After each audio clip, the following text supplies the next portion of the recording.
do I want to see you every day? Like, do I want this? Like, do I want to talk to you all the time? But then I also think, like, do I want you to raise my children? Do you have the qualities of someone that I would want to leave my child with? If I'm on a bed in a coma, like, do I want you to be the one that's gonna make any sort of decision for me?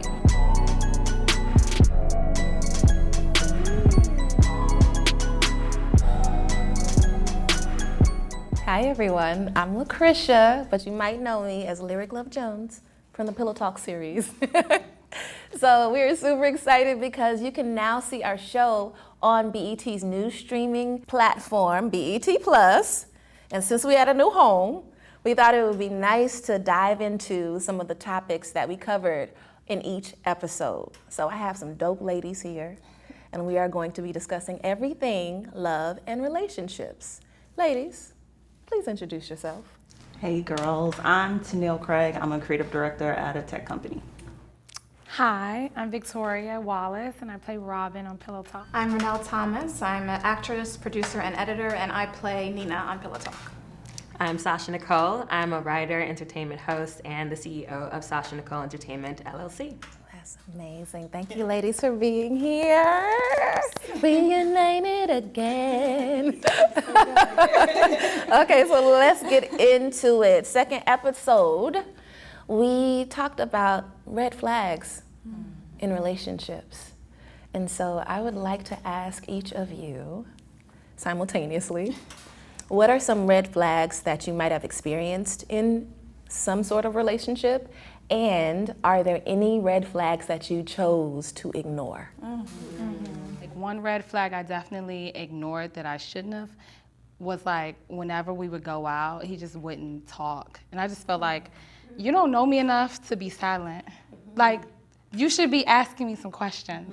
You should be curious about something. Other red flags I definitely have ignored that I'm trying to figure out is, like, just being rude. You know what I mean? Like, or like, I don't know, I feel like there's a healthy amount of tension that I feel like I need, but it's like, I try to check myself. I'm like, wait a minute, why do you don't want them to be mean to you or rude to you. Like, you don't need that, so, yeah. Can I say something before y'all? Yeah, go ahead. The healthy amount of tension I find very interesting because someone told me recently that if you don't have a certain level of tension in the relationship, that the angst and the attraction is not as strong. So I wonder if sometimes we confuse having high levels of toxicity, being able to endure high levels of toxicity for attraction, or I don't know, it's like that. I think it's interconnected. I feel like I'm not saying we should, like, try to thrive in a toxic environment, but I definitely feel like if there's a lot of, like, lust or, like, for me, I feel like, all right, maybe this is bad, but there needs to be some sort of primal, like, I need to, like, you know what I mean? Like, if it's not there, then it's like, I don't want to, I want to, like, be excited. Yeah. You know what I mean? Like, I want to be excited when you're around. Me and my friends used to have this term that we used to call, the type of guys we dated was called thug passion. So it literally was like, the guy who's like, who knows his way around the streets, but he has a little soft side, Right, exactly. So we used to date these thug passions, and for me, and now I'm at a point in my life where I'm relearning a lot of the things that I thought was normal in relationships. And so for me, I thought, if I'm passionate about him, or I'm like, if we're getting at it every single day, that means that we're in love. That means that this is great, right? I need to be, like, constantly on your case. I need to be, and that's what I thought passion, or, he loves me. I thought that that's what that meant. And now I'm looking back, I'm like, child, you, no. But yeah, I think to that point, I do think that there's a certain level of, like, tension that's needed, but not, it doesn't have to be toxic. Behavior. Right, exactly. Generate the passion. Exactly. For me, I'm like, tension, no. Like, I expect you to be soft. And I immediately connect that to my relationship with my dad, because my dad is very soft with me. He's like my safe space. So I've come to expect that same energy in partnership. Like, my work is crazy, it's aggressive. I have to show up like a fighter every day. So my person, I don't want any tension from you. And that's the same energy that I have in the relationship with my father. He's a tough guy, but he is so soft. He's like a kitten with me. And I need that. I need that energy to feel safe and protected, as opposed to like the dominance or like, you know, that tension there.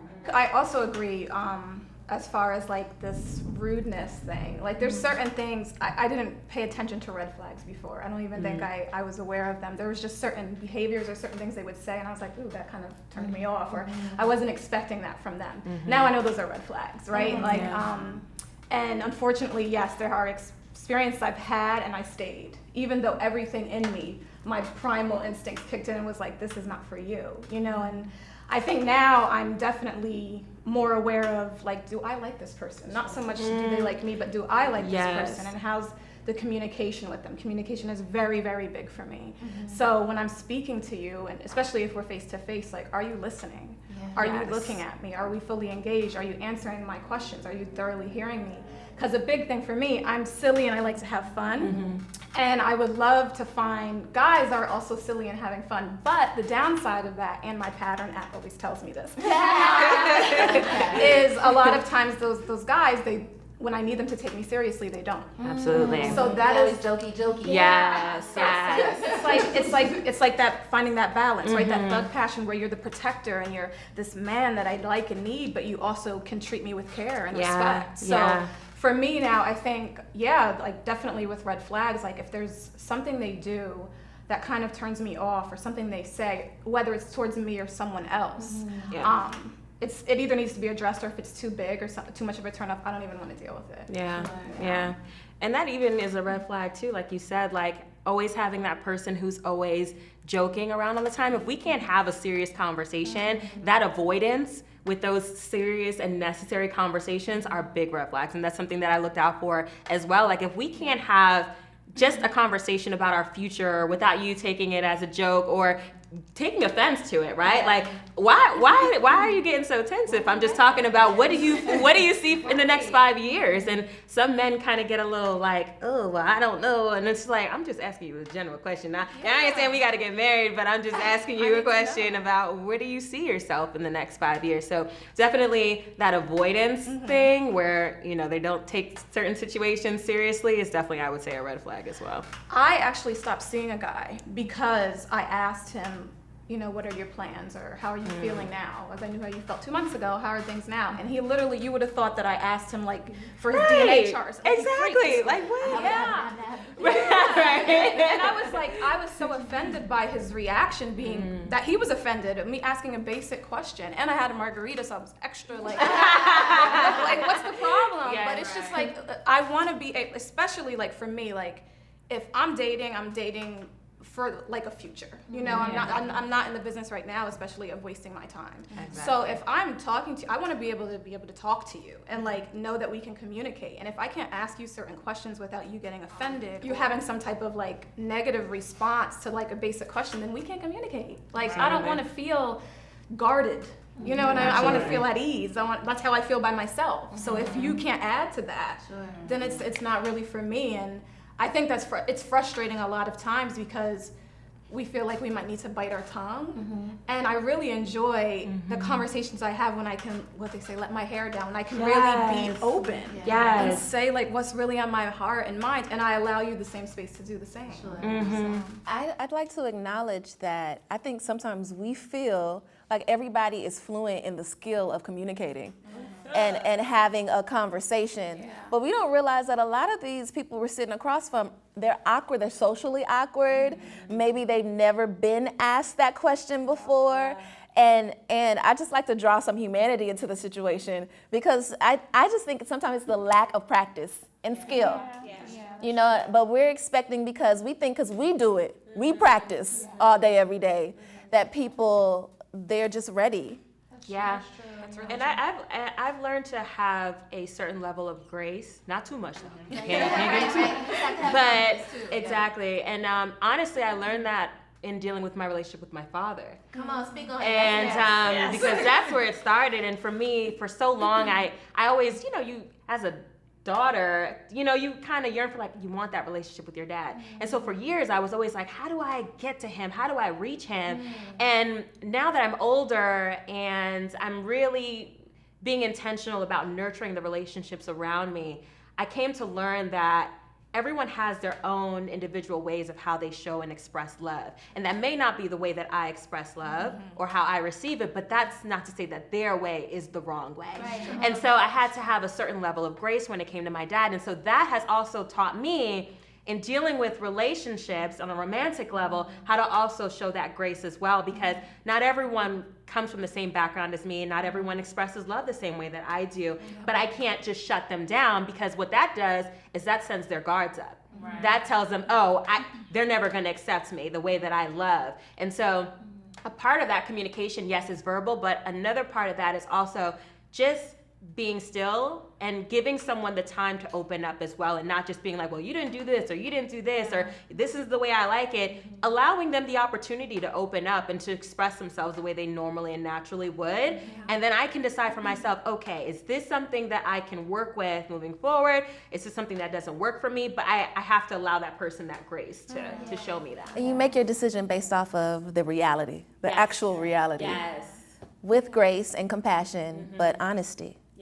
Yeah, I love that. Ro and I actually were talking yesterday about how your early relationships, specifically your parents or just your family in general, they influence the way that you navigate all of your relationships, but specifically the intimacy between a partner. And I was sharing with her how I discovered I have a high tolerance for toxicity. Like toxic behavior, because I'm used to navigating that within my family and in some of my intimate relationships between family members. And so I tend to overextend. When red flags pop up for me, yes, sometimes I ignore them and I'm not aware. Like you brought up awareness of it being a red flag, because I'm just like, people are this way and I can do that. I've done that. And then as it continues, it begins to be too much. And so now I'm practicing, what do you actually want? What are your boundaries? So you know how much you can give and how much overextending is dishonest. Like when do you start to overextend, and when is that dishonest? Because you actually can't thrive in that environment. Absolutely. There's I think the correct way to introduce her, there's a woman that I met through a beautiful online women's retreat, and she calls herself an intuitive healer. But it felt like therapy, but really, really soulful therapy. And she told me this beautiful thing that I've really tried to hold on to, which is giving people the opportunity to show up differently. So boundaries, as you mentioned, has been my word for 2020. Yes. And even learning what that meant, or what lacking boundaries, how that looks like. So in creating these boundaries for myself and meeting people who may or may not love or like it in the same way that I do, I present myself to them, and if something comes up, I can say, well, this is what I like, or this is what I don't like, or what I'm willing to tolerate. And maybe they say or do something that kind of sways me a different way just because of what I'm naturally used to or what I'm not used to. And I'm vulnerable enough to open myself up and tell them how I feel about it and see how they respond. And I think that's important, because that kind of allows you to have grace, but not too much. Absolutely. You say, well, this is how that made me feel, or this is how that affected me, and see how they respond to that, and with hope that they will also be vulnerable enough to, well, I didn't mean to say it like that, or maybe that's not where I was coming from. But if the disrespect comes around twice, that's when I know, for me, it's enough. Because I've given you a second opportunity to show up differently, now knowing how that affected me. And for me, in the past, it was staying way too long. And now, I'm not. How much do you think outside influences, maybe in media, we know in family, and other people, the way that they navigate their relationships, how much do you think that influences what we feel like makes a relationship va-va-boom? So how much do you feel like the way that we define our relationships is solely based off of things that we've heard? Or is it just primitive? Like, is it innate? I feel like it's a mix of both. I mean, you know, as far as media, I think of it as like, okay, reality TV show or like a scripted series or whatever. I see it all as entertainment. I mean, it's nice to know that, you know, different types or different dynamics of relationships exist. But I feel like at this point, I think it should be primitive with some structure. Like, okay, you know what you like naturally respond well to, and like what you like. Let me just play in the space of what I like, but let me also think about like where I'm going and what's necessary for the development of my family. Like when I meet people, you know, definitely I'm like looking for like, all right, do I want to see you every day? Like, do I want this? Like, do I want to talk to you all the time? But then I also think like, do I want you to raise my children? You know, like, do you have the qualities of someone that I would want to leave my child with? You know, would I want, you know, if I'm on a bed in a coma, like, do I want you to be the one that's going to make any sort of decision for me? Personally, I'm not a big fan of watching a lot of the way that they portray relationships, especially Black relationships in reality TV. That's what I mean to say. And so for me, it's always been difficult to trust a lot of what I see in the media and base what I've wanted in my personal life on that.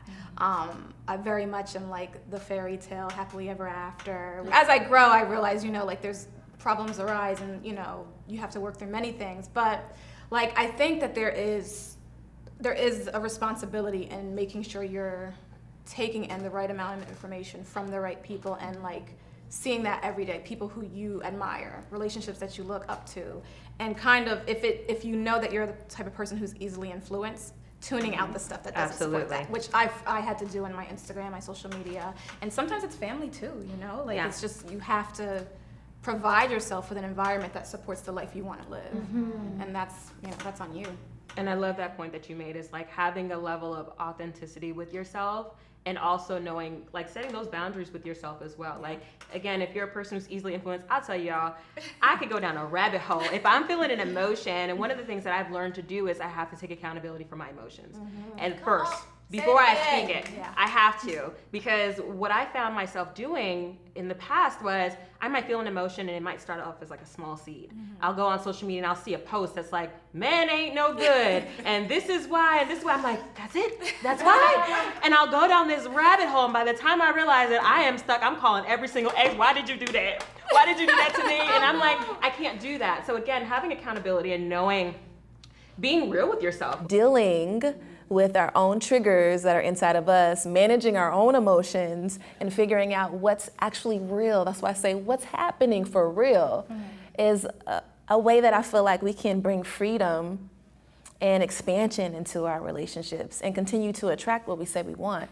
And I feel like a large part of attracting what we want is actually believing that it's possible and that it's like happening.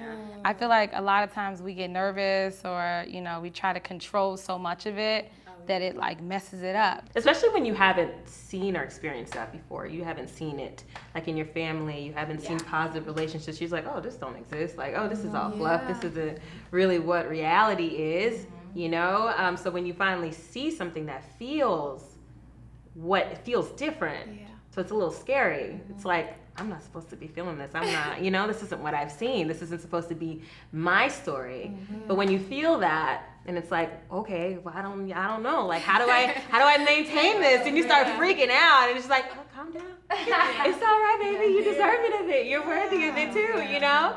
And so, yeah, I think that that's another big point of just understanding and knowing that we are worthy and deserving of love at its purest form, despite not having experienced it or seen it in our realities. It's possible to achieve that. Right. And how do you come to that point, right, where you realize that? Because like they say, a lot of growing up is unlearning what you know, and it's back to what we were talking about with the fathers. It's like, this is my experience thus far, so it doesn't feel wrong or right until somebody lets me know that it's wrong or right. And unfortunately, we go through a lot of pain to get there. But it's like, like for the people who don't know, how do you come to that place where we're not constantly teaching people, because like you said, we enjoyed it just an experience. Yeah. You know, but there's like such a curve with that. I think we're always teaching people. I don't think I think the actual statement and suggestion that people should just go and read a book and figure it out is absurd. Yeah. Because if that's the case, then why are we even having this conversation?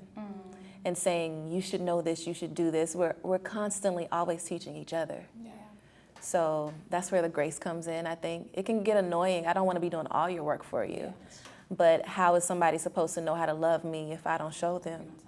Because they've never been with me. Yeah, but I feel like okay, when it comes to learning people, like yes, you don't know everything, you don't get the whole thing day one, but like if it don't feel good from day one, then you know what I mean? If the potential doesn't, kind of like when you're like teaching a child something, it's like, okay, this child look like they might be a genius. Like you can kind of see that, you know, I think day one, you know? Yeah, and it's the realistic potential, right? Not what you think they are going to become after you put in all the work and time and effort. Yeah. No, it's what is the actual potential that's there? What are they actually doing? What is the work that they're actually doing in themselves now? Yeah. Like not, I'm going to, or I'm gonna do, or I'm about to do, not those. Yeah. No, I mean like in this moment, what are you doing right now? What work are you doing in yourself? And also again, paying attention to how your body feels around, again, like if I'm feeling tension around someone, I'm not gonna waste my breath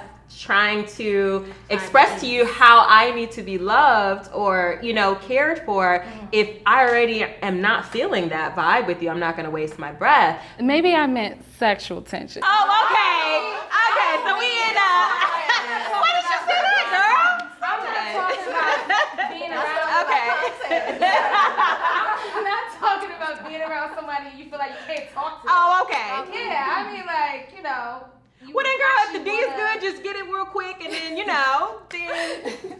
But you know what, I don't know if this is on the same line that there's been people that I've been around, and they could be gorgeous, and so I'm physically attracted to them.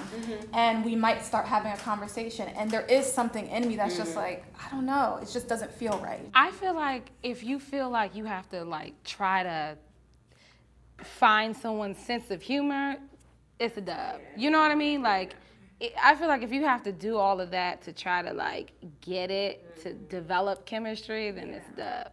But I mean, I think to the same degree that we should expect some level of having to teach someone, we also have to be open to learning. Yeah. Because it's an equal exchange, essentially. So if we're just trying to teach, and essentially trying to mold them into the version of a partner that we want for ourselves, then we're not open to receiving the lessons we need to learn about them. True. So essentially, we're not serving each other at all. I agree. I have a question about that though. So and I agree, but when we say we have to be like open to learning, like what are some things we're talking about? Like she said, if you make that decision, like, yo, this is a person that I can see myself growing with. Everything might not be where it's supposed to be, but there's more here to develop. But my stance is we can't show up just like, okay, well, I've chose you. So here's all the things that you need to learn and study so you could be the best version for me. Like, because now you're saying to that person, like, put your wants, your needs, like your journey aside. However, you're supposed to evolve as an individual outside of this relationship. Put that to the wayside and evolve for me. You're saying perform. Absolutely. Wow. You're saying show up and be the version I've always imagined. Exactly. That part. Yeah. I feel judged. No, but when we're talking about learning, we're also talking about exploring and actually seeing what's there and experiencing what's there. Okay, this is where I'm a little confused because, okay, maybe I'm just a little too literal and specific. So communication, right? Like this is an example of something I feel like, why do I have to teach you, right? I guess being consistent. Like if you are like talking to me Monday, Tuesday, Wednesday, Thursday, and then the next week I don't hear from you, why do I have to tell you that I would like to hear from you? Is that something that you guys feel like we need to lean into? I Like, think there's a level of emotional intelligence that you should kind of tap into in a space like that, right? And I'm not saying that it has worked every time for me, obviously, because that was a flag for me, right? Yeah. But in those moments, it's like, okay, maybe someone is shutting down. Maybe it's not even about you, girl. Like, maybe somebody doesn't know how to express vulnerability when they're having a weak moment for themselves, specifically as a Black man. True. So it's like, before I make this, like you said, time, allowing yourself the space to not be reactive. Like, before I make it about me, like, you ain't hit me up in a week, you blocked everywhere. Yeah. Don't hit me up because I need my own ego to be stroked. Right? Yeah. But it's like, maybe when you're going through something, like communication for you, the way you were taught in your homes, means shut down and retreat because I'm not showing up to look like the man that I need to be. Right. So that's a learning, right? Because now I need to figure out, like, okay, so how do I support you and help you grow and help you feel like I'm a safe space for you in this equal partnership? Okay. Especially in the beginning. 'Cause it's Especially like, in the beginning. There's nothing yet there yet. So how much is too much? And Yeah, so what would be a good example of, you know, showing that you're a good support? Maybe you check in. So if we're using this example of not being consistent with communication, maybe you check in and you're like, hey, you know, I've missed speaking with you, and I expected for us to have a flow of communication because I enjoy getting to know you. Oh my God, you really are lyric. Oh my God, it's true. There is no mask. she's so good. So, you know, like, I really, I just wanted to check in and to see how things are going in your life. Like, is everything okay? And if it is, you know, I'd like to reconnect and see how we can be a bit more consistent. Okay. So I put it out there. Now, if you can't do that, then I'll make a decision based off of that. Okay. That's it. That's helpful. Yeah, that's helpful. That's vulnerable and direct and Yes. clear, and these are my boundaries. Like this, that's so much, and just saying what the truth is. And now you're teaching this person, like, hey, I need this level of communication from you. Here's my expectations, without making them feel like you're berating them or coming down on them. But you're also learning how they communicate. I like that. And I'm not playing devil's advocate, but I will say, like, I guess sometimes my fear with things like that is like, oh, I don't want to be too masculine. Like, I don't want to feel like I'm chasing a man. You don't think about that? Being honest isn't chasing. Being vulnerable isn't chasing. That's actually a superpower to me. Like, that's a quiet strength that means more. That I can be honest, because that way, then now you can be honest. Right. I'm not gonna not be honest and expect for you to show up in honest ways. Yeah. Right? So that doesn't take away your femininity. It's just like, no, I'm showing up and I'm being my full self, my full woman, by being honest and saying what I need and how I feel. Yeah. Okay. And asking yourself where that idea of that being chasing even comes from. Uh-huh. Because if something feels good to Victoria, oh, I want to do it. Oh, no, I'm not going to do that because I might look like that came from somewhere else. Because if you feel good doing it, then that's true for you. You know, a lot of times it's from friends, or it's from how we grew up, or even sometimes that's why you have to watch what you see on TV. But it might not even, you might not even think that that's chasing. You know, you might really not believe that's chasing. You might feel good doing that. Right. So. But it was a word that you use, fear, right? Like, fear is not fair to you. Come on. Say that again. Maybe she said fear is not fair, okay, to you. But it isn't. Because, like, that's stopping you from actually growing and evolving with somebody in this partnership and allowing yourself the full experience of your time with them. I need my notebook. I know, right? Ladies, this has been more than amazing. Aww. Thank you for being open and honest and vulnerable enough to just like pour out from your real selves in honest spaces. Thank you all for joining us. This is Pillow Talk Off the Sheets. We would love to hear your input on any part of this conversation, so make sure you chime in the comments. Make sure you subscribe, like, and comment. We're also on BET+. Go and binge watch now. Okay, what you waiting for? And we'll see you again for the next episode.